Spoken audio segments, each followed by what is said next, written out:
I'm Evan Freeman. I'm 42 years old, and for the past 15 years I've dedicated my life to mastering the complex, often unforgiving world of supply chain management. At Norwood Technologies, where I served as the supply chain director, my work was more than just a job, it was a passion. I thrived on solving intricate logistical puzzles, streamlining processes, and finding efficiencies where others saw chaos.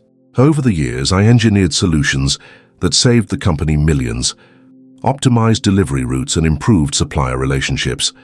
But none of that mattered the day Martin Caldwell, our CEO, dismissed my latest plan in front of the entire boardroom like it was a child's scribble. The plan I presented wasn't just some throwaway idea.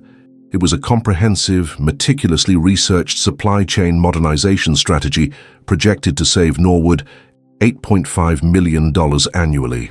I had spent months analyzing data, collaborating with vendors, and coordinating with cross-functional teams to design a system that would reduce delivery times by 22%, minimize waste, and increase overall operational agility. I had diagrams, cost-benefit analyses, and risk assessments ready to support my proposal. In my mind, it was a game changer, a step forward in an industry that was evolving rapidly. That day, the boardroom felt colder than usual. The air was thick with a mix of anticipation and skepticism. I stood at the head of the conference table, the large screen behind me displaying a complex flowchart I had personally developed, illustrating the new supply chain architecture. I spoke clearly and confidently, walking them through the expected impacts and the detailed implementation timeline. I could see some nodding in agreement, others furrowing their brows, but I felt the weight of the room's attention. Then Martin Caldwell spoke. His tone was dismissive, his voice dripping with condescension. "This," he said, gesturing toward the projected savings and charts, "is something a junior analyst could put together. It lacks vision and practical execution." There was a sneer in his voice, the kind that cuts deeper than blunt criticism. The room erupted into uncomfortable laughter. Some masked their discomfort with forced smiles. Others exchanged sideways glances. The sting of humiliation was immediate and deep. I remember feeling an odd calm settle over me. The humiliation wasn't new. I'd faced skepticism before, but the public nature of it was a sharp blow. Still, I kept my composure. Instead of reacting emotionally, I carefully collected my notes and closed my laptop. Without raising my voice or showing anger, I looked Martin directly in the eye and said, "I resign. Give it 4 months." The room fell silent. A few heads turned in surprise. Martin's smug expression faltered for a moment, but he quickly masked it with a cold stare. That moment, though brief, was the turning point. Not just a resignation, but the beginning of a calculated response brewing quietly within me. Behind the composed exterior, my mind raced. 4 months. Time enough to build something new, to prove the value they so casually dismissed. I wasn't walking away defeated. I was planting a seed for what was to come. Walking out of that boardroom, the hum of the city outside felt different. The weight of years of dedication, dismissed in minutes, fueled a fire within me. I was no longer just an employee. I was someone who had been underestimated and undervalued. From that moment, every step I took was deliberate. I was ready to turn this professional slight into a strategic opportunity, one that would not only redefine my career, but make sure the message reached every corner of Norwood Technologies. I knew the logistics industry intimately, the contracts, the vendor networks, the proprietary software I had helped develop. I knew the vulnerabilities created by their short-sightedness, and I knew, above all else, that my plan wasn't just about saving money, it was about securing the company's future, something Martin Caldwell never seemed to understand. So as I left that room, the path ahead was clear in my mind. 4 months. The clock had started ticking. Over the course of my 15 years at Norwood Technologies, I wasn't just another cog in the machine. I was the architect behind many of the company's most significant logistical victories. My journey began as a junior analyst, poring over raw data, charts, and vendor communications, but it quickly evolved into something much bigger. I built entire systems that transformed how Norwood managed its supply chain, creating efficiencies that saved the company more than $35 million cumulatively. Yet these numbers only tell part of the story. One of my proudest achievements was the development of our proprietary logistics software. It wasn't just a program. It was a carefully crafted integration of supplier data, inventory controls, and automated scheduling that drastically reduced human error and waste. The system monitored supplier performance in real time, flagged inconsistencies, and adjusted orders dynamically based on shifting demand and production schedules. This software alone led to a 15% reduction in inventory waste, a number that translated directly into millions saved annually.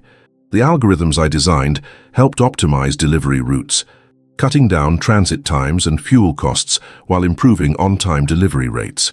I also spearheaded contract negotiations with vendors that amounted to $18 million annually. These weren't mere transactions. They were strategic partnerships I nurtured over years, built on trust and mutual benefit. I understood the nuances of each contract, including exclusivity clauses, service-level agreements, and penalty provisions, details many executives tended to overlook. I leveraged these contracts to ensure that our supply chain was resilient, adaptable, and cost-effective, even in the face of unpredictable market shifts or supplier disruptions. My role extended beyond numbers and software. Building strong client relationships was a cornerstone of my approach. For example, the $4.2 million yearly contract with Dallas Freight Co., one of our most significant clients, was based on years of consistent service, responsiveness, and a deep understanding of their unique logistical challenges. I worked closely with their operations team, often collaborating on custom solutions that aligned with their needs and expectations. This hands-on involvement helped secure their loyalty and trust, a critical factor in an industry where reliability is everything. Documentation was another area where I excelled. Every project milestone, system architecture detail, and vendor communication was meticulously recorded and archived. This practice wasn't just about compliance, it was about creating a transparent, auditable trail that could support decision-making and protect the company's interests. My documentation became a repository of institutional knowledge, something that gave me not only credibility, but also a strategic advantage, as it revealed the complexities and interdependencies within Norwood's supply chain that were invisible to many. Despite these contributions, management often viewed me through a narrow lens.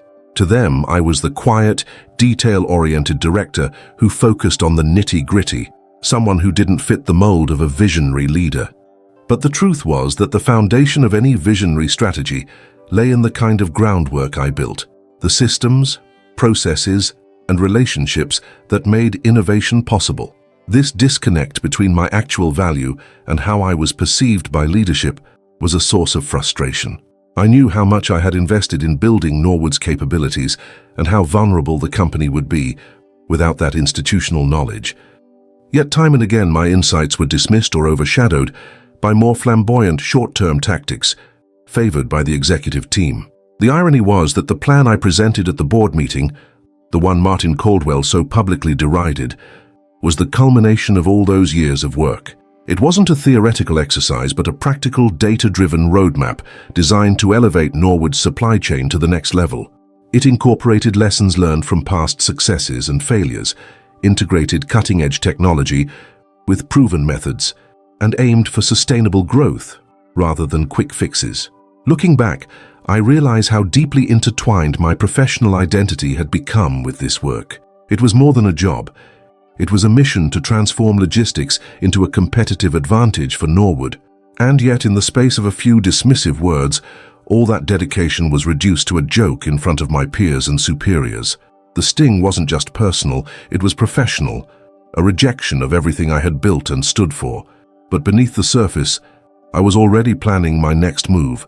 I knew that the detailed documentation, the proprietary software, and the trusted client relationships I had cultivated were my greatest assets. These were the tools I would use to redefine my career on my own terms. My expertise wasn't just about delivering cost savings, it was about creating resilience, trust, and innovation in a world where those qualities were often undervalued. So, as I left that boardroom, the weight of years of achievement combined with the sting of dismissal fueled a determination that went far beyond proving Martin Caldwell wrong. It was about reclaiming my worth, leveraging every bit of knowledge and connection I had, and building something that could not be ignored or underestimated. The next chapter was just beginning, and I was ready to write it with precision and purpose. Martin Caldwell had been at the helm of Norwood Technologies for 7 years, a tenure marked by aggressive cost-cutting measures and a relentless drive to impress the company's investors. From the outside, he projected the image of a decisive leader, someone who could steer the ship through turbulent financial waters by making tough calls. But beneath that veneer, his motivations were often driven less by strategic foresight and more by a need to showcase quick wins to appease shareholders, hungry for immediate returns. I had witnessed this dynamic play out repeatedly. Investors, jittery and impatient, demanded rapid reductions in operating expenses, putting enormous pressure on Martin to slash budgets across departments. The supply chain, despite being the backbone of Norwood's operations, was not immune. Martin's approach was to favor flashy consultants who promised rapid surface-level fixes, solutions that looked good on PowerPoint slides, but lacked the depth and institutional insight necessary for true transformation. Internal expertise, especially from those of us entrenched in the day-to-day realities of logistics, was often dismissed as slow or overly complicated. When it came to my role and the $8.5 million modernization plan, Martin's motivations became painfully clear. He saw my comprehensive proposal as a threat to his short-term vision. The plan required an upfront investment, a methodical implementation, and changes that would disrupt existing workflows temporarily, a risk he was unwilling to take. Instead, he preferred to bring in an external management consultant, someone cheaper, someone with a slick presentation, but without the hands-on knowledge or accountability that came with intimate familiarity with Norwood's supply chain. More troubling was his intention to deny me the severance I was contractually owed. I had a well-negotiated separation agreement worth $118,000, contingent on certain conditions, including a non-compete clause that was supposed to protect both sides fairly. But Martin seemed prepared to ignore these legal safeguards, calculating that I wouldn't have the resources or resolve to contest such a breach. It was a short-sighted gamble, dismissing the legal framework I had painstakingly reviewed with Claire Donovan, my employment lawyer. Even more egregious was his plan to appropriate my proprietary logistics software without proper authorization or compensation. Over the years, I had developed and refined this system, embedding it deeply within Norwood's supply chain operations. The software's unique algorithms and integration with vendor databases were not just tools, they were intellectual property, a product of years of specialized work. Yet Martin seemed willing to overlook the clear contractual clauses that protected these assets, possibly underestimating the complexity and the legal ramifications of such a move. What Martin failed to recognize was that these proprietary systems weren't just lines of code or flowcharts. They were the lifeblood of Norwood's logistical operations. Many processes depended on my knowledge and control of access credentials.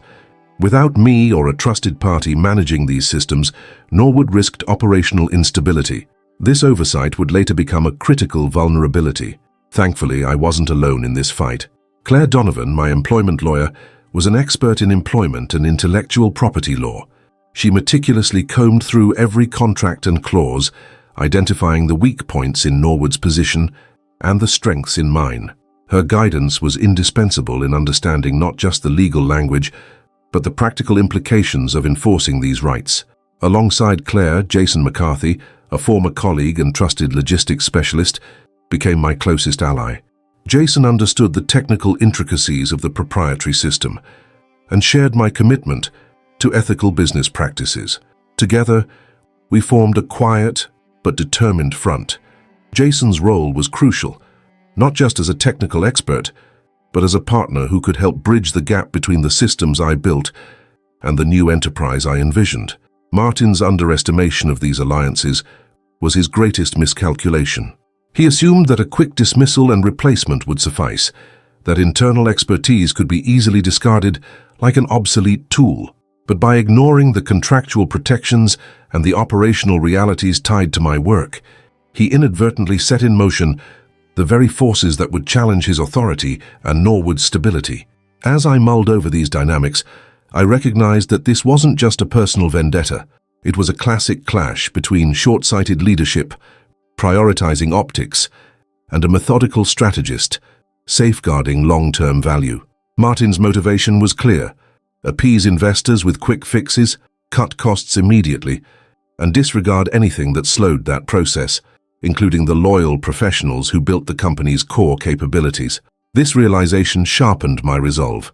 I knew the battlefield ahead wouldn't be won with anger or rash decisions, but through careful documentation, legal precision, and leveraging the very systems and relationships that Martin underestimated. The CEO's critical oversight wasn't just a personal affront.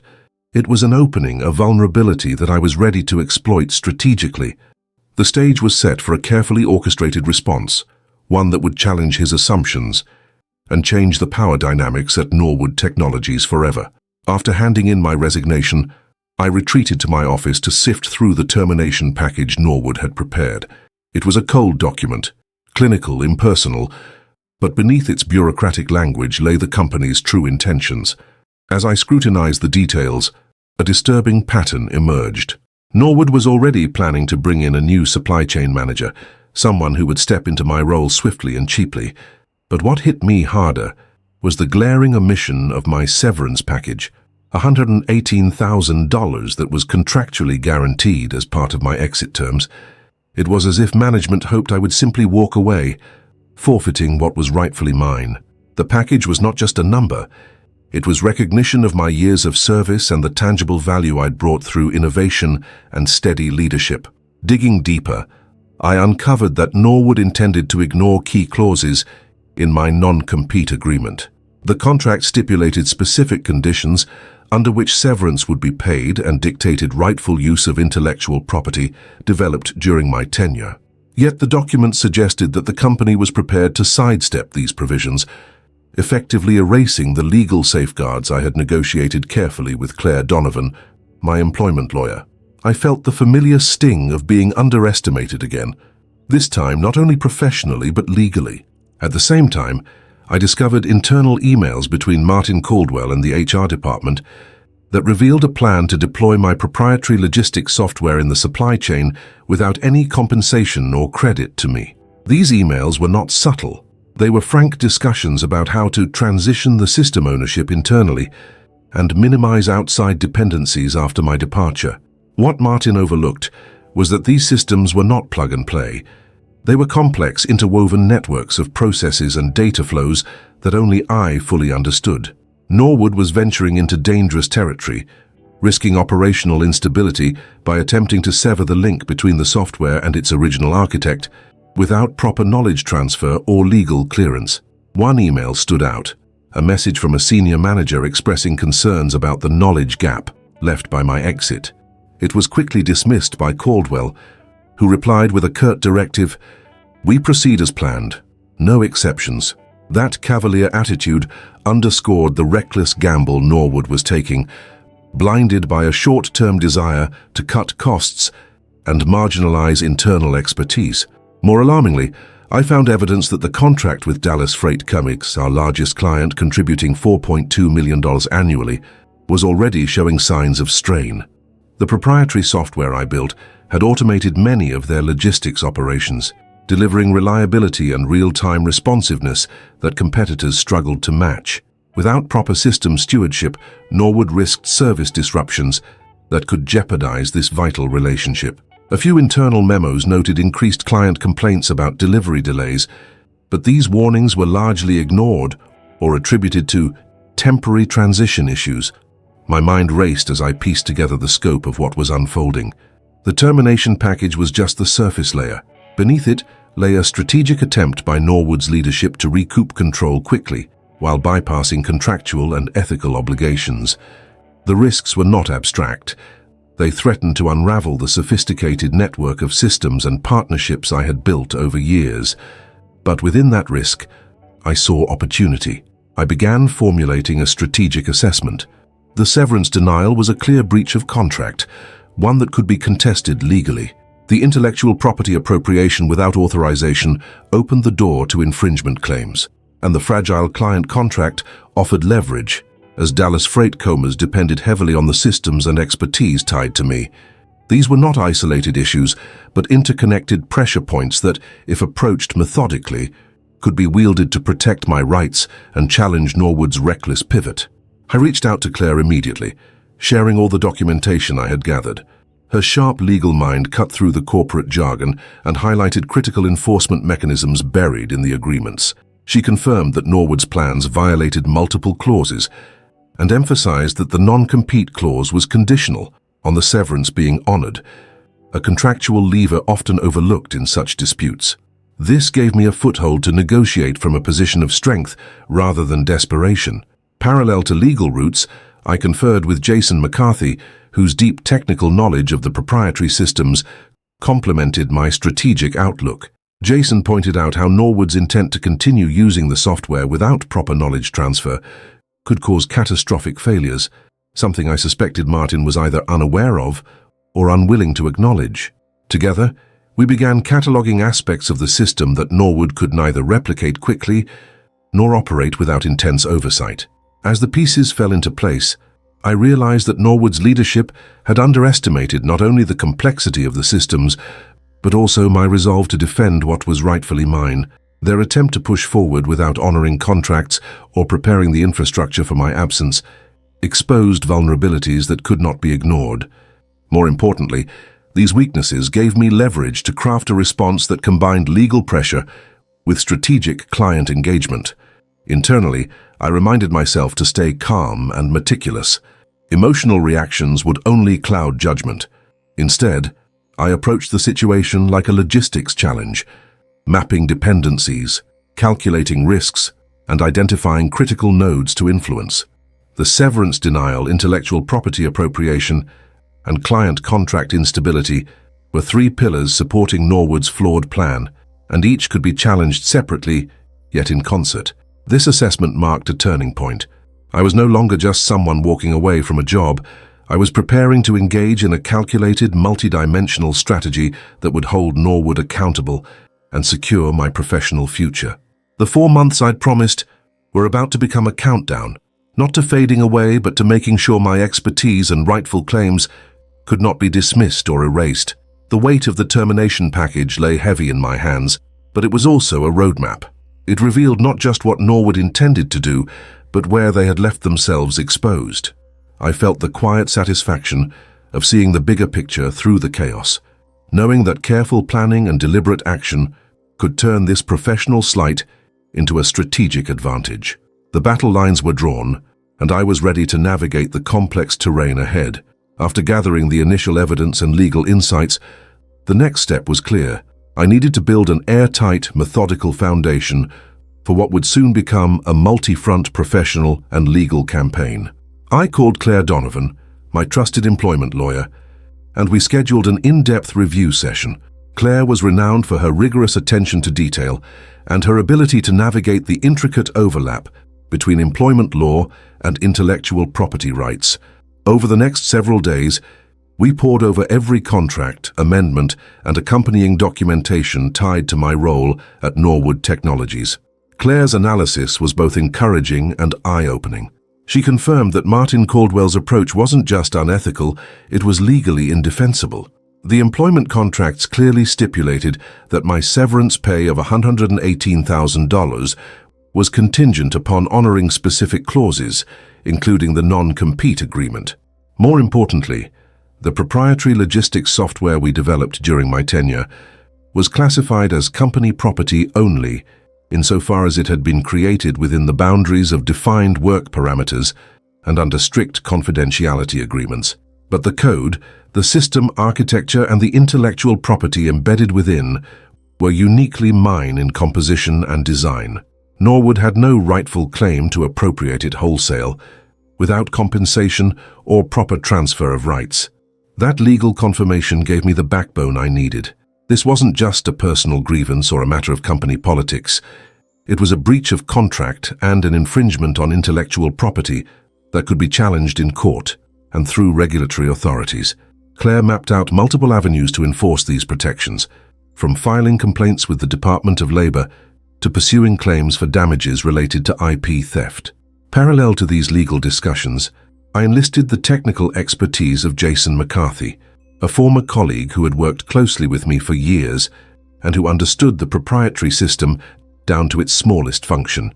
Jason was not only sharp, but shared my commitment to ethical business practices and strategic patience. Together, we began meticulously cataloging every fragment of code, flowchart, and documentation that proved our ownership and operational knowledge. We set up a secure digital repository, encrypting backups of the entire software suite, version histories, and change logs. Every email thread, meeting note, and internal memo that referenced the development milestones or usage instructions became a piece of evidence in our growing archive. This wasn't just about protecting data. It was about creating an unassailable record that could withstand legal scrutiny and refute any attempts by Norwood to claim ignorance or rightful ownership. Beyond the digital archives, Jason and I also began gathering witness statements discreetly. We spoke with trusted colleagues who had worked on the software and supply chain initiatives, people who could attest to my central role in designing and implementing these systems.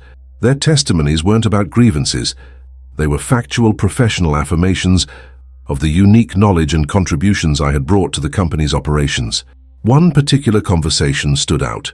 A vendor relationship manager who remarked that without the proprietary software's dynamic inventory control, their ability to forecast and respond to supply disruptions would have been severely compromised.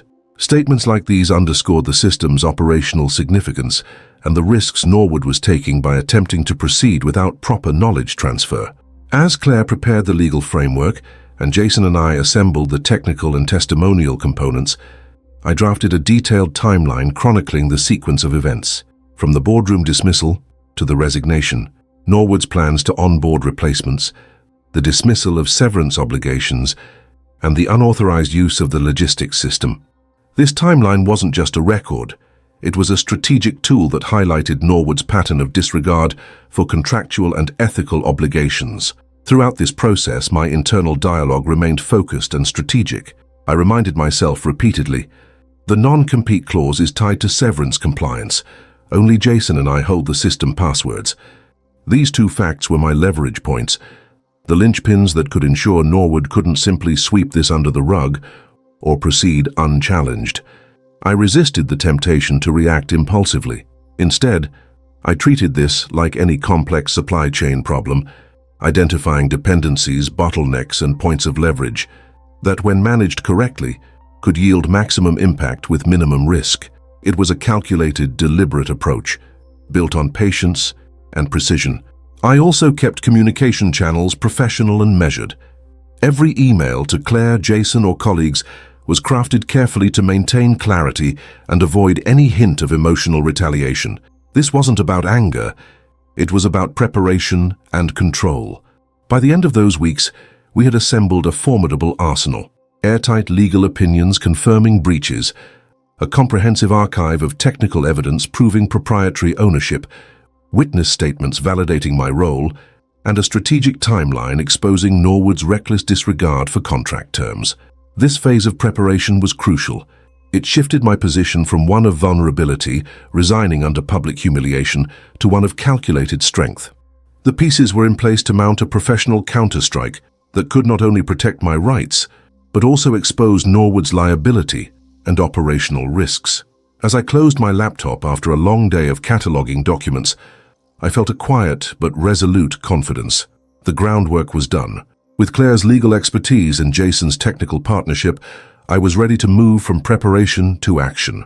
The next steps would involve leveraging these assets to hold Norwood accountable, setting the stage for a battle that was as much about principle as it was about business.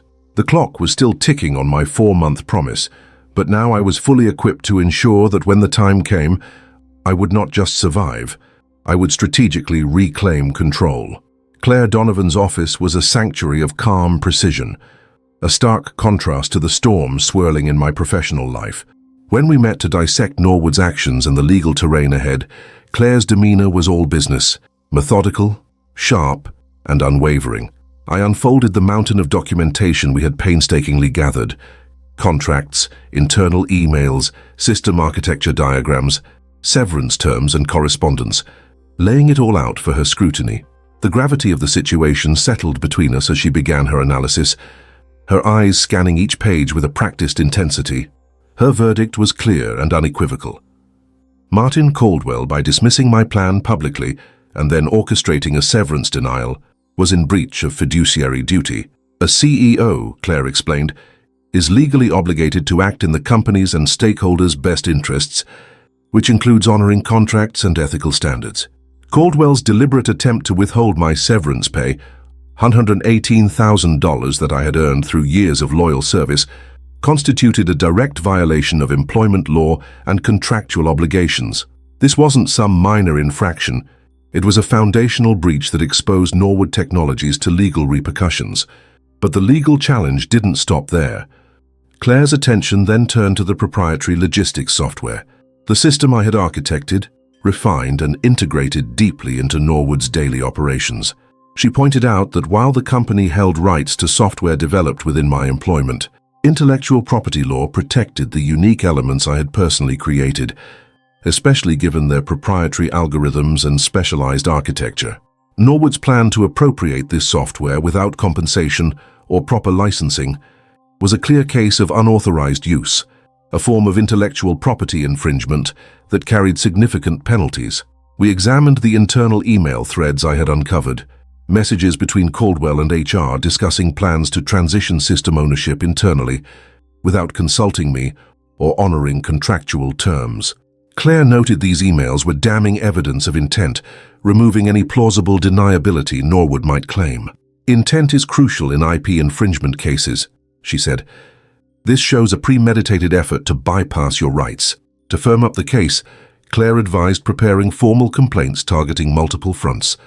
Employment law violations related to severance denial could be lodged with the Department of Labor, while regulatory bodies overseeing corporate governance and logistics compliance would be alerted to the risks posed by Norwood's reckless operational shifts. These agencies had the power to impose fines and sanctions, amplifying the pressure on the company. Simultaneously, Claire stressed the importance of documenting the systemic dependencies embedded in the proprietary software. The technical diagrams we presented illustrated that critical supply chain functions, inventory management, supplier performance monitoring, automated reorder points, were not merely software features, but the functional backbone upheld by my design. Norwood's reckless attempt to sever control without adequate knowledge transfer exposed the company to operational failures, a vulnerability that could be leveraged legally and strategically. As Claire and I discussed the detailed timeline chronicling Caldwell's dismissive conduct, the severance breach, and the unauthorized software use, she emphasized how this pattern indicated not just isolated mismanagement, but a sustained disregard for contractual and fiduciary obligations. This pattern bolstered our position, framing Norwood's actions as willful breaches warranting legal redress and regulatory scrutiny. Throughout our discussions, Claire's legal team began drafting formal complaints and notices of intent to sue, carefully outlining claims for breach of fiduciary duty, contract violations, and intellectual property theft. The documents referenced the extensive evidence we had amassed: email trails, technical blueprints, employment contracts, and witness statements from colleagues affirming my integral role in developing and maintaining the proprietary systems. Claire also underscored the strategic value of combining legal and regulatory pressure with client engagement. Maintaining the trust of Dallas Freight Counters, our largest client, was crucial. The client contract included service-level agreements directly tied to the proprietary system's performance. Any failure on Norwood's part to meet these standards because of software mishandling could constitute grounds for contract termination or renegotiation, another leverage point in our growing arsenal. Meanwhile, Jason McCarthy and I continued our technical audit, ensuring that all proprietary codebases, system documentation, and operational dependencies were meticulously catalogued and securely backed up. Jason's witness statements were formally recorded, corroborating my ownership and emphasizing Norwood's operational risks in proceeding without proper stewardship. I steeled myself through this process. Each legal insight, every piece of corroborating evidence, transformed my initial humiliation into a strategic advantage. I realized that Caldwell's attempts to sideline me and claim the fruits of my work without due process were not only morally wrong, but legally indefensible. Claire's clear guidance gave me the confidence that we were building an unassailable case, one that would hold Norwood accountable and protect my professional legacy. As our preparations solidified, my internal mantra kept me focused. Severance ties to non-compete. Control of system passwords rests only with Jason and me. These weren't just facts, they were the linchpins of our strategy. By methodically aligning legal doctrine with technical realities, we transformed a complex workplace conflict into a multi-dimensional case poised to challenge Norwood's reckless governance. In the quiet moments after our sessions, I reflected on how this legal groundwork was far more than a battle over money or systems. It was a fight for professional respect and the integrity of the work I had devoted my life to building. Thanks to Claire's expertise, the combined evidence painted a compelling picture of Norwood's breaches and Caldwell's ill-conceived gambit. Now the stage was set not only to demand justice, but to assert control over the narrative of my career and the future of the systems I had created. Launching Freeman Logistics wasn't just a business decision. It was the culmination of months of planning, careful calibration of risks, and a deep understanding of the complex logistics landscape I'd spent my career navigating. With Jason McCarthy by my side, we set up our new operation in Dallas, the heart of the supply chain hub and the home of one of Norwood's most critical clients, Dallas Freight Co. Our intent was clear: to build a firm that wasn't just a clone of the systems I'd developed, but a legitimate, legally sound enterprise positioned to deliver superior service by leveraging the proprietary knowledge Jason and I rightfully owned. The office space we secured was modest, but strategically located near the freight terminals and key transportation corridors, allowing us to maintain close proximity to clients and vendors. As I unpacked boxes of technical files and set up our servers, the atmosphere was charged with a sense of purpose. Every system blueprint, every line of code we incorporated into our infrastructure had been vetted meticulously to ensure we weren't crossing legal boundaries. The proprietary software we designed years ago was ours, developed under terms that protected our intellectual contributions, and Jason and I had retained all administrative access. This control wasn't just a technical advantage, it was a shield against unauthorized use and a cornerstone of our emerging competitive edge. Our first major strategic move was approaching Dallas Freight Co. The relationship I'd nurtured over many years was pivotal. I knew their logistical pain points intimately, the challenges they faced with inventory visibility, delivery scheduling, and contingency planning. Rather than resorting to subterfuge or aggressive poaching, we chose transparency. I requested a formal meeting with their operations director, Susan Martinez, a sharp, no-nonsense leader who valued reliability above all else. Sitting across from her, I laid out our vision: a new logistics company designed to uphold and exceed the standards we had previously set, with no shortcuts or compromises. "I understand your current relationship with Norwood," I began, "but I also know the systemic weaknesses emerging with the new management. Our team's expertise and the software systems we control mean we can offer you a seamless transition, enhanced visibility, and improved delivery times." I handed over a detailed proposal highlighting service-level enhancements, contingency frameworks, and technology integration plans. Susan listened intently, her eyes narrowing as she absorbed the data and the candid approach. We weren't just selling logistics. We were offering stability and a future-proof partnership, built on proven capabilities. Simultaneously, we drafted and served formal legal notices to Norwood Technologies. These notices demanded immediate payment of my severance package and a halt to any unauthorized use of the proprietary software systems. Claire Donovan, ever vigilant, ensured the language was exacting, referencing specific contractual clauses and underscoring the consequences of non-compliance. These notices weren't aggressive threats. They were professional statements of fact, backed by the documentation we had assembled over weeks. The message was clear. Norwood could not simply erase our contributions or sidestep their obligations without facing legal repercussions. Parallel to these legal maneuvers, we discreetly informed select key clients about the operational instability brewing at Norwood. We framed these communications carefully, factual, non-inflammatory, and focused on the risks of service disruptions amid Norwood's management transition.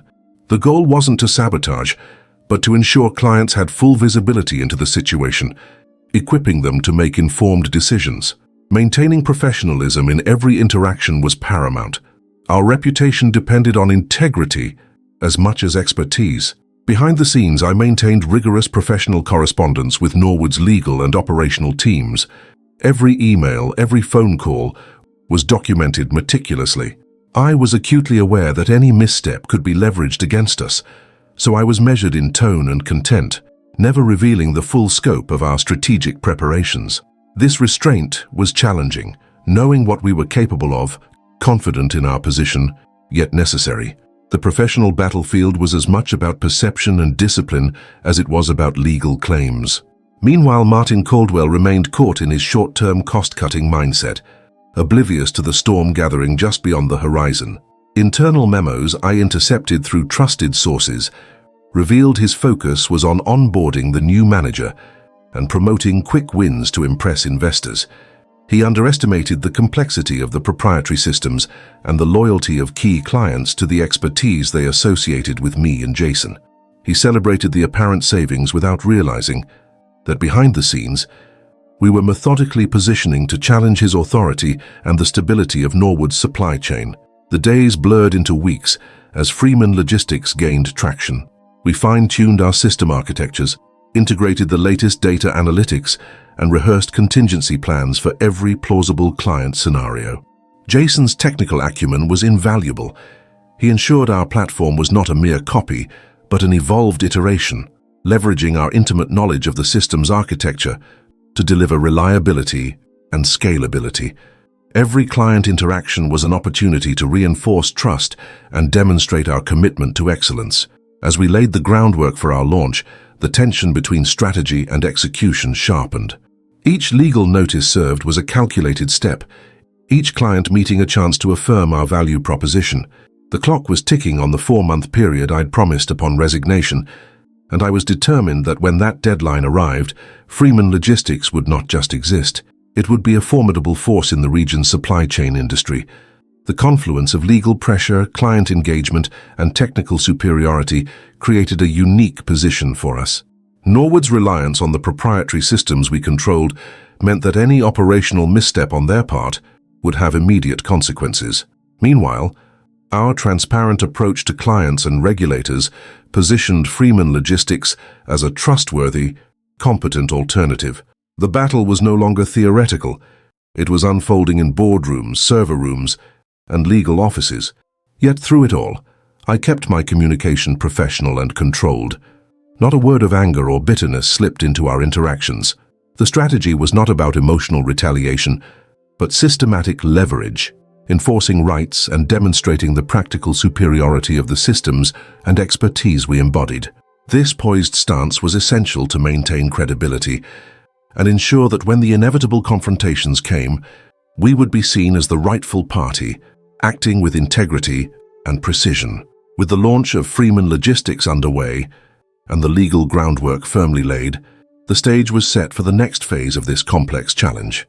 The coming months would test every aspect of our preparation, but I was confident that the combination of meticulous planning, unwavering professionalism, and strategic transparency would shift the balance in our favor, forcing Norwood to reckon with the consequences of its underestimation and mismanagement.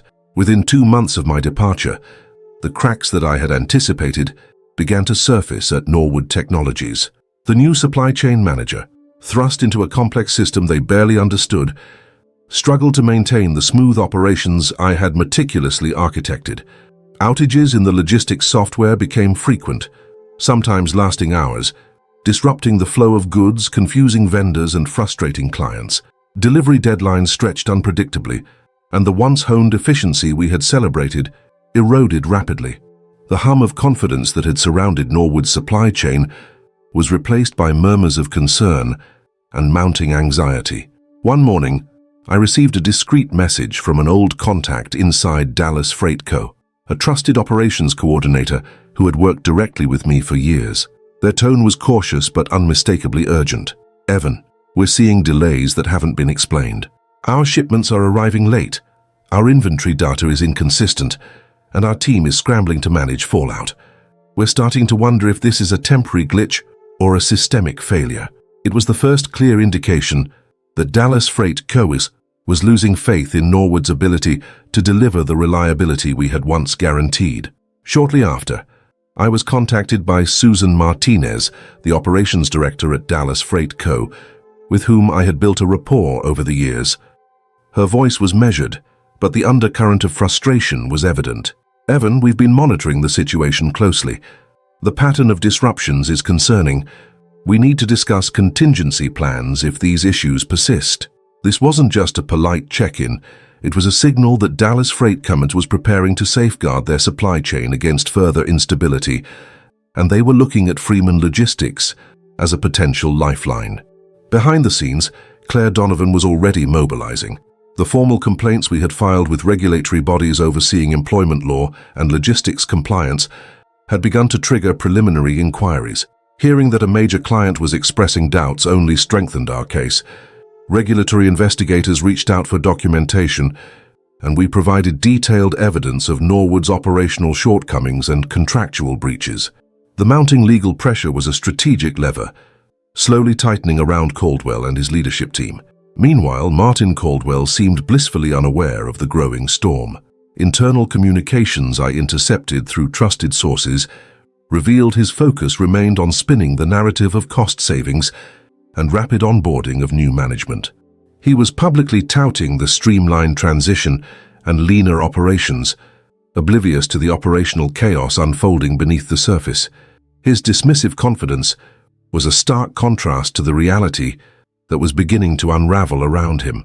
In one of the more audacious moves, Caldwell reached out directly, not to negotiate, but to offer a consulting fee, an apparent attempt to buy silence and keep matters quiet. His message came through Claire, and I read it calmly. "We want to resolve these issues discreetly. We're prepared to offer compensation for your expertise if you're willing to assist." I replied, through Claire, with a firm refusal, emphasizing that all communications be documented and that any resolution would require adherence to contractual obligations and proper legal channels. There was no room for backdoor deals or shortcuts. At Norwood, the pressure began to build visibly. Leadership meetings grew tense. Emails leaked expressing concern about the growing regulatory scrutiny and client dissatisfaction. The IT department scrambled to patch outages, while the supply chain team grappled with the knowledge gap left by my departure. The proprietary software, without proper stewardship and access control, faltered under the weight of operational demands it was never designed to handle without expert oversight. Dallas Freight Co. escalated their contingency discussions, quietly engaging with Freeman Logistics to explore a more stable alternative. We positioned ourselves carefully, not as aggressors, but as a reliable, transparent option ready to step in if needed. I maintained professional correspondence with Susan Martinez, providing detailed service proposals and assurances grounded in data and proven success metrics. Our goal was to demonstrate stability and foresight, contrasting sharply with the unraveling situation at Norwood. Throughout this period, I kept meticulous records of every incident, every client communication, every regulatory inquiry. Each delay report, each operational failure, added weight to our growing dossier. The strategic advantage of our position became clearer by the day.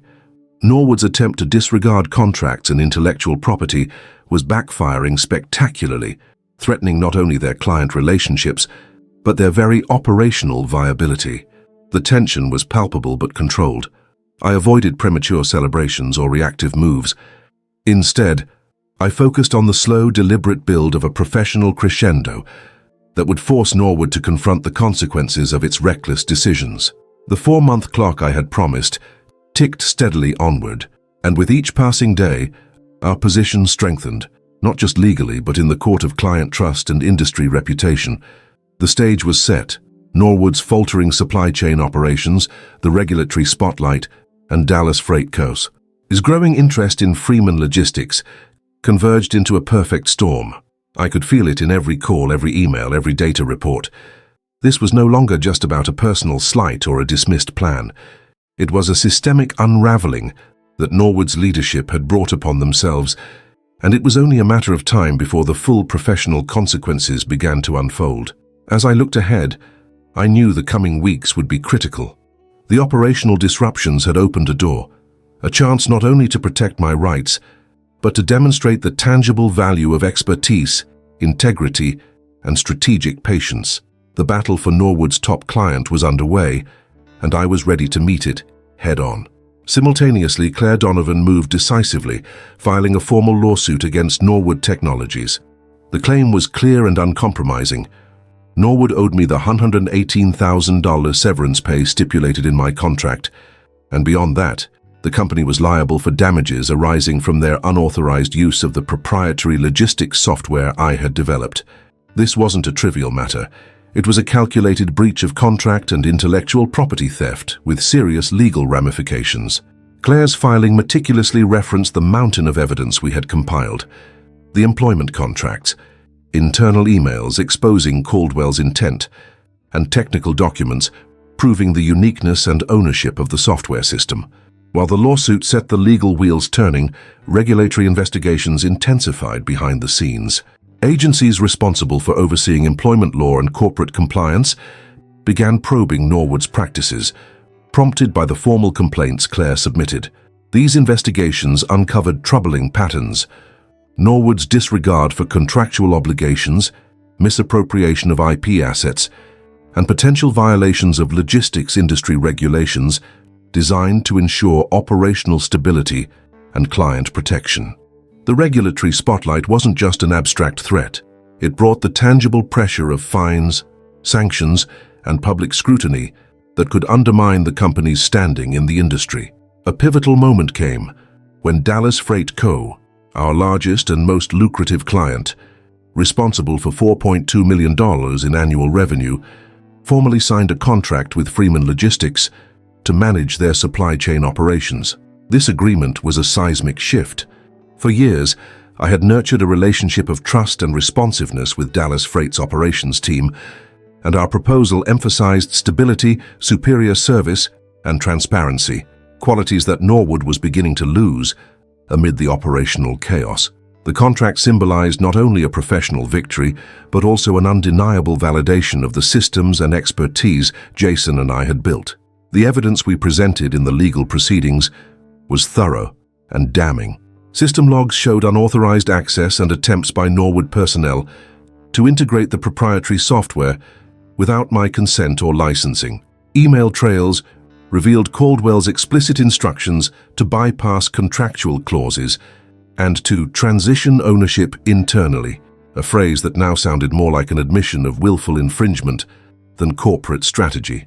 Witness statements from colleagues and vendors corroborated my central role in system design and maintenance, further isolating Norwood's position. Faced with mounting legal and regulatory pressure, Norwood's legal counsel initiated settlement talks, a clear indication that the company recognized the strength of our case and the risk of protracted litigation. They proposed a package that included reinstatement offers and financial compensation, a move likely intended to blunt the momentum we were gaining. But I remained composed, fully aware that the leverage was on our side. Through Claire, I responded with measured restraint. "My lawyers will be in touch." The message was firm yet non-confrontational, signaling readiness to negotiate from a position of control without conceding prematurely. As these events unfolded, Norwood's leadership found themselves trapped in a web of their own making. The combination of regulatory scrutiny, client defections, and legal claims was unraveling the foundation Martin Caldwell had tried to shore up with quick fixes and dismissive gestures. The company's operational risks, once invisible to the boardroom, were now front and center, threatening not just financial losses, but reputational damage that could reverberate throughout the logistics sector. Meanwhile, I continued my work at Freeman Logistics, aware that each development in the lawsuit and regulatory inquiries strengthened our standing in the industry. The contract with Dallas Freight Co. wasn't just a new client acquisition, it was a statement. It demonstrated that expertise, integrity, and meticulous preparation could triumph over arrogance and short-sightedness. Every interaction with clients and regulators was conducted with professionalism and clarity, underscoring that this was a battle fought on facts, contracts, and trust, not bitterness or revenge. The strategic balance was delicate. Settlement talks hinted at Norwood's desire to contain the fallout, But the momentum we had built meant that any resolution would require acknowledgement of contractual breaches and respect for intellectual property rights. I was prepared for the long haul, confident that the legal and professional groundwork laid with Claire and Jason created a formidable barrier against any attempt to diminish the legitimacy of my claims. Through it all, my internal focus remained unwavering. The initial humiliation in that boardroom was now a distant memory, replaced by a steady, purposeful drive. This phase was not about reacting to slights or setbacks. It was about enforcing accountability and demonstrating that professional competence, combined with strategic patience and legal rigor, could reshape outcomes in ways that mere authority or ego never could. The legal battle, the regulatory probes, and the client victories were converging into a narrative that Norwood Technologies, and Martin Caldwell personally, could no longer ignore. The professional consequences I had anticipated were no longer imminent. They were happening in real time, transforming the industry landscape and setting a precedent about the cost of underestimating and disrespecting dedicated expertise. And as the pressure mounted on Norwood's leadership, I remained poised, ready to leverage every element of our case and every client relationship to ensure that the message was clear and unmistakable. This was not just about recovering what was owed. It was about reclaiming honor, validating years of work, and reshaping a professional path that had once been dismissed as expendable. The next stages would demand continued vigilance, strategic negotiation, and unwavering professionalism. But with Claire's legal acumen, Jason's technical mastery, and the trust of our clients, I was confident that Freeman Logistics was positioned not just to survive, but to redefine success in the logistics industry. Martin Caldwell's carefully constructed facade began to crumble faster than anyone at Norwood Technologies could have anticipated. Just weeks after the legal challenges were publicly announced and Freeman Logistics secured the Dallas Freight Company's contract, the company faced a cascade of crises that rippled through its leadership, shareholders, and client base alike. The fallout wasn't subtle. It was a full-blown professional and financial maelstrom that laid bare the consequences of reckless management decisions and blatant contractual breaches. The company's stock price plummeted by 18% in a matter of days, reflecting the growing loss of investor confidence triggered by the mounting negative press. Articles in logistics trade journals and business news outlets dissected the scandal with surgical precision, painting a vivid picture of mismanagement, broken contracts, and the erosion of Norwood's operational reliability. Headlines like "Norwood Supply Chain Dysfunction," "When Ego Overrules Expertise," and "CEO Caldwell Under Fire for Legal and Client Setbacks" dominated industry conversations, heightening the company's vulnerability in an already competitive market. Behind the scenes, shareholder lawsuits piled up, alleging that Norwood's board and executive team had failed in their fiduciary duties by ignoring internal warnings and risking critical client relationships for short-term optics. The suits accused Caldwell and his leadership of not only breaching contractual obligations, but deliberately sidelining key personnel to pursue cost-cutting measures that endangered Norwood's business continuity. These legal battles injected a new level of urgency and instability into the company's governance, forcing emergency board meetings and the formation of special committees to assess the damage and chart a mitigation strategy. The client base, once a source of steady revenue and goodwill, fractured rapidly. Several major clients began renegotiating contracts, demanding more stringent service-level agreements and penalties for delivery failures, terms that Norwood was ill-prepared to meet given the operational disruptions and growing regulatory scrutiny. The specter of losing Dallas Freight Company, the company's largest single account generating $4.2 million annually, hung heavily over the leadership. Their defection to Freeman Logistics wasn't just a business loss, it was a symbolic blow that underscored Norwood's eroding credibility. Internal morale hit rock bottom. Employees who had once taken pride in working for a forward-thinking company found themselves caught in a storm of uncertainty and mistrust. Several former colleagues came forward with their own grievances, alleging mishandling of intellectual property and unfair terminations, which further fueled public scrutiny and legal exposure. The pattern of mismanagement uncovered by these testimonies painted a picture of a dysfunctional leadership team out of touch with its operational realities. The rapid deterioration culminated in a decisive moment when the Norwood board convened a special session to address the mounting crises. Faced with overwhelming evidence of Caldwell's missteps and the tangible losses the company was incurring, the board voted unanimously to remove him as CEO. The announcement was terse but unequivocal. Caldwell would step down immediately, replaced by an interim executive tasked with stabilizing operations and rebuilding client trust. The news sent shockwaves through the industry, signaling a dramatic shift in Norwood's leadership and strategic direction. Public acknowledgement of the $118,000 severance and related damages awarded to me further heightened the impact.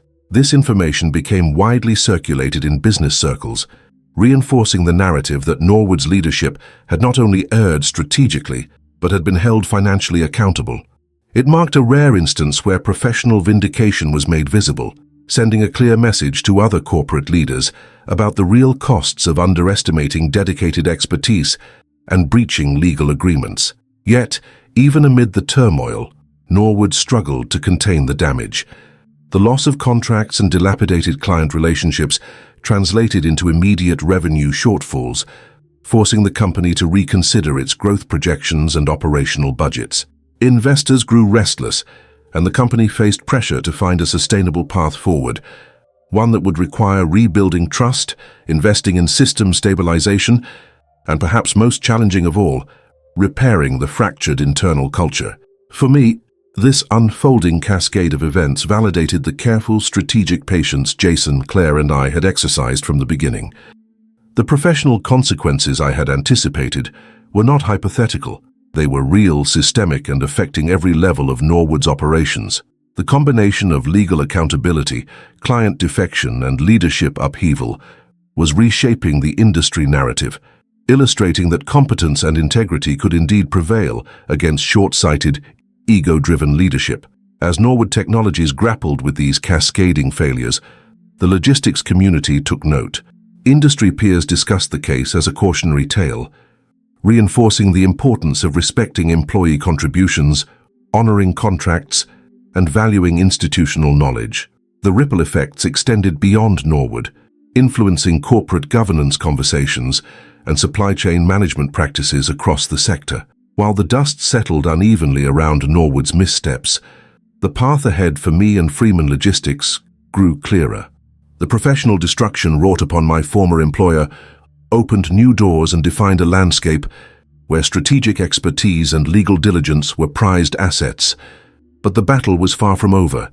The industry was watching, negotiations were ongoing, and the next moves, both legal and operational, would determine the ultimate shape of this professional reckoning. The tension remained palpable, the stakes high, and the unfolding drama set the stage for what would come next. The court rulings came as both a vindication and a pivotal turning point, underscoring the gravity of the breaches Norwood Technologies had committed. After months of painstaking legal battles, the judge awarded me a total of $350,000 in damages. This sum wasn't just a figure on a balance sheet, it was a concrete acknowledgement of the professional and personal costs I had borne. The award included my full severance pay of $118,000, a right that Norwood had tried to deny, along with substantial penalties related to the unauthorized use of the proprietary logistics software I had developed. Added to this were the legal fees that Claire had fought tirelessly to minimize, but that were nonetheless a necessary investment in enforcing justice. The court's decision went beyond just monetary recompense. It sent a clear message about the sanctity of intellectual property in the corporate world. The legal documents explicitly highlighted the unique nature of the software's design and the deliberate attempts by Norwood to circumvent contractual obligations. The judge emphasized that the company's disregard for these protections not only violated my individual rights, but also undermined the ethical standards expected within the industry.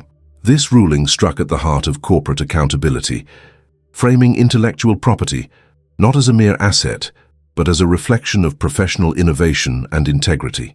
Parallel to the court case, regulatory authorities imposed hefty fines on Norwood Technologies, totaling $500,000. These fines were levied after thorough investigations by agencies responsible for employment law compliance and corporate governance in logistics. The findings were damning. Norwood's leadership had not only breached employment contracts but had also compromised operational compliance by attempting to run critical logistical software without proper authorization or expert oversight. The regulatory bodies underscored the risks that Norwood's reckless decisions posed, not only to their own business continuity, but to the broader supply chain ecosystem that depended on reliability and transparency. The impact of these regulatory sanctions rippled through the company's internal structure. Compliance officers were overhauled, and new policies were mandated with strict deadlines.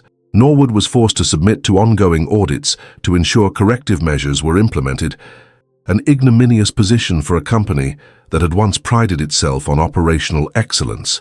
The financial blow of $500,000 in fines, combined with legal costs and client losses, pushed Norwood into a period of deep introspection and restructuring. On the professional front, Martin Caldwell's situation deteriorated rapidly. The industry's major associations took notice of the court's findings and the regulatory penalties, leading to his professional blacklisting. This wasn't just a slap on the wrist. It was a career-altering sanction that barred him from holding executive roles or participating in key industry forums. The blacklisting sent a powerful signal across the logistics sector. Ethical lapses and breaches of fiduciary duty would not be tolerated, and personal reputations hinged on adherence to these principles. Meanwhile, Freeman Logistics experienced a surge in growth, fueled by our hard-won credibility. The legal victory and the public nature of the rulings attracted new clients who valued proven expertise and ethical business practices. Our documented track record, combined with the transparent handling of the Dallas freight transition, positioned us as a trusted leader in the region. Within months, our client roster expanded beyond Texas, drawing companies disillusioned by Norwood's instability and eager for reliable partners. Industry insiders circulated our case extensively, framing it as a watershed moment in corporate logistics. Articles, panel discussions, and trade conference presentations referenced the saga as a cautionary tale about the perils of undervaluing employee contributions and the critical importance of honoring contractual and intellectual property rights. Our experience became a benchmark for evaluating corporate governance and risk management in logistics, influencing emerging best practices and encouraging companies to invest in protecting and empowering their internal talent. Throughout this period, I remained mindful of the broader implications of our success. The rulings weren't just personal victories, they were affirmations of the professional standards I had long championed. They validated the years of meticulous documentation, the deep understanding of complex contracts, and the strategic patience we had employed. The message was clear: competence paired with integrity and diligence could overcome even the most entrenched organizational failures. As Freeman Logistics continued its upward trajectory, I reflected on how this chapter shaped not only my career, but the industry's approach to employee value and intellectual property. The repercussions faced by Norwood Technologies and Martin Caldwell served as a powerful deterrent against similar misconduct elsewhere. Our story underscored that knowledge and expertise are not disposable commodities, but foundational assets demanding respect and protection. The professional landscape had shifted, and with it came new opportunities and responsibilities. Freeman Logistics wasn't just a company.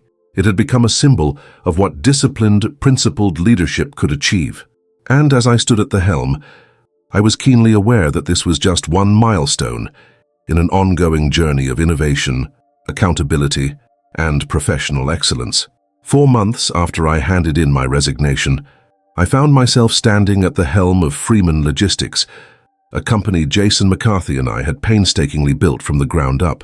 The modest office space in Dallas, once a quiet backdrop to scattered boxes and humming servers, now buzzed with purpose and potential. We had grown faster and stronger than I ever anticipated in such a short time. Our revenue was already 35% higher than the numbers I'd managed at Norwood Technologies, and perhaps more tellingly, our profit margins had improved by 20%. These weren't just statistics. They were a testament to the value of expertise, integrity, and patient strategy. Our success was no accident. Every client we onboarded, every contract we signed, was backed by the meticulous care Jason and I had invested into refining our proprietary logistics platform. The software was no longer just a technical tool, it was the beating heart of our operation, integrating supplier data, automating inventory controls, and providing predictive analytics that kept shipments moving smoothly and costs down. Our commitment to transparency and tailored solutions resonated with clients who had grown weary of the instability and broken promises they'd endured elsewhere. One of the defining moments in this early phase was securing equity investments that validated not just our business model, but the professional credibility we had worked so hard to restore. Investors recognized that Freeman Logistics wasn't merely a startup, it was the embodiment of experience and innovation united. The capital infusion allowed us to expand beyond the Dallas market, setting our sights on neighboring Texas cities and even venturing into Oklahoma. We built a network that was agile, scalable, and increasingly influential. When I paused to reflect on this journey, I realized how critical certain elements had been, not just the technology or the contracts, but the foundational practices I had cultivated over my career. Meticulous documentation had been my shield and sword. Every system architecture diagram, every vendor communication, every contract clause had been captured and archived with care. This wasn't bureaucracy for bureaucracy's sake. It was a strategic safeguard that transformed intangible knowledge into tangible leverage. It was the difference between being sidelined and commanding the narrative. Understanding the nuances of contracts deeply, knowing where the leverage points lay, how severance payments intertwined with non-compete clauses, and the legal boundaries of intellectual property gave me clarity and confidence. It allowed me to engage not just as a victim of professional slight, but as a proactive architect of my future. Claire Donovan's legal guidance had been invaluable, translating dense legal jargon into actionable steps that fortified our position at every turn.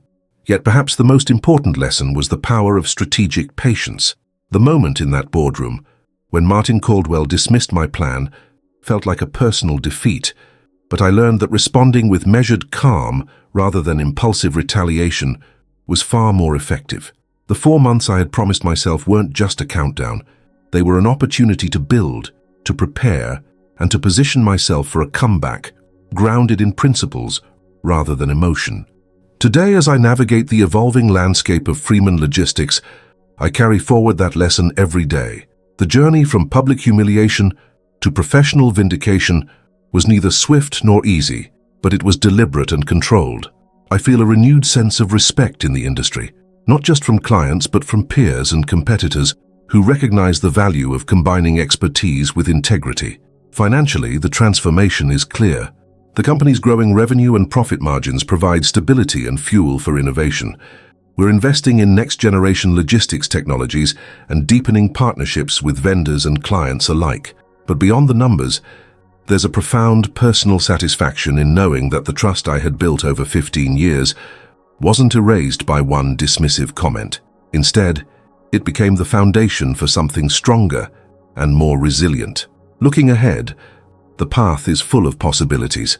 Freeman Logistics stands as a testament to the idea that expertise, when paired with strategic clarity and legal rigor, can overcome even the most daunting professional challenges. The industry has taken notice, and I've become more than just a logistics director. I'm a symbol of what steadfast dedication and well-honed strategy can achieve. The journey is far from over. New markets beckon and challenges will undoubtedly arise. But armed with the lessons of the past and a team that shares my vision, I'm confident that the future holds not only continued growth, but the opportunity to redefine what it means to lead with integrity in the logistics world. The stake has been raised, and Freeman Logistics is ready to meet it head-on.